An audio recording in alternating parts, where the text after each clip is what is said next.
आज हम पाठ्य योजना चौथा बनाने जा रहे हैं।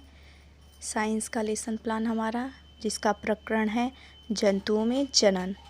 तो सबसे पहले इसमें हम विद्यालय का नाम लिखेंगे, दिनांक डालेंगे, फिर कक्षा, फिर विषय, अवधि और चक्र। ये हमारा विज्ञान विषय है। विषय में हम विज्ञान डालेंगे, फिर प्रकरण लिखेंगे, फिर उद्देश्य हमारे 5 होते हैं। ये रहे हमारे 5 उद्देश्य। फिर हम सहायक सामग्री लिखेंगे, जिसमें चॉक, डस्टर, रोलर बोर्ड, संकेतक आदि, चार्ट वगैरह जो भी चीज़ें हैं सबका जो जो उपयोग करेंगे वो सब लिखेंगे। फिर हमारा पूर्व ज्ञान होगा, जिसमें हम बताएंगे कि छात्रों को जंतुओं में जनन के विषय में सामान्य जानकारी है। फिर हमारा प्रस्तावना प्रश्न आएगा। प्रस्तावना प्रश्न के बाद हमारा प्रस्तावना प्रश्न में हम लिखेंगे छात्रा अध्यापिका कथन, छात्र अनुक्रिया, जिसमें प्रस्तावना प्रश्न हमारे 5 हैं। 5 ज़्यादा से ज़्यादा बनते हैं और कम से कम 3 ज़रूर से ज़रूर बनाना होता है, आवश्यक होता है। और साइंस का तो 3 में लगभग बन ही जाते हैं। जिनका अगर नहीं बन पा रहा है 3 में, तो वो 5 तक बना सकते हैं।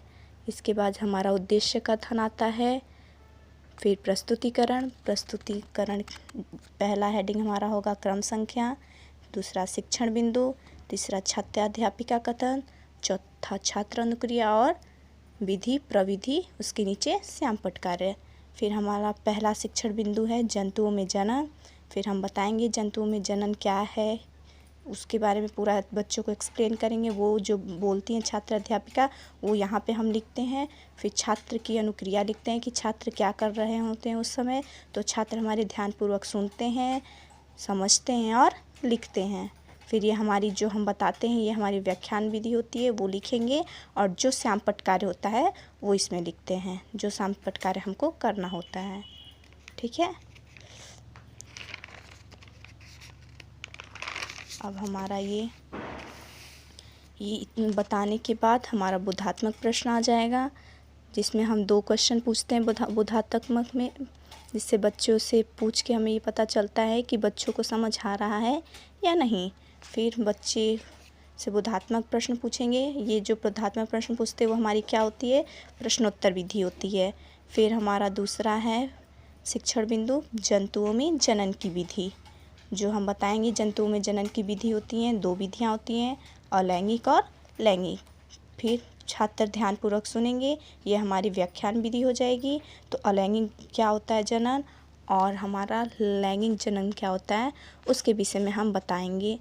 और फिर जो मेन हेडिंग होती है और जो मेन चीज़ होती है, वो जो हम श्यामपट्ट पे लिखते हैं उसे लिखेंगे।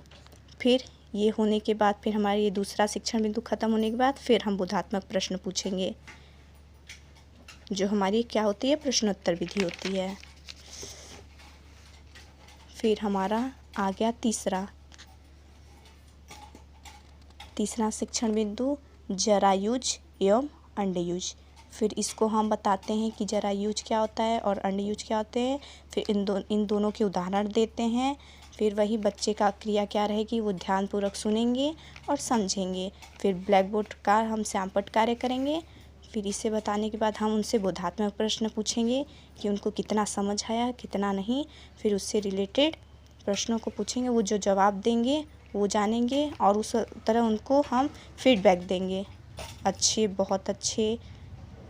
ये हमारी क्या होगी, प्रश्नोत्तर विधि होगी। ये हमारा इसके बाद हमारा मूल्यांकन प्रश्न आता है, जिसमें हम 2-3 इसमें हमने 3 क्वेश्चन किया है, आप 4 भी कर सकते हैं।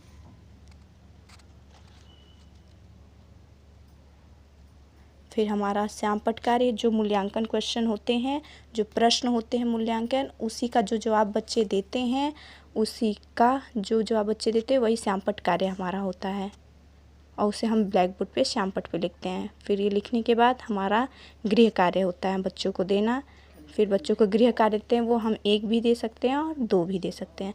अगर आपको हमारी वीडियो अच्छी लगती है और यह आपको कार्यरत रखता है, तो आप हमारे चैनल को लाइक कीजिए, सब्सक्राइब कीजिए। धन्यवाद।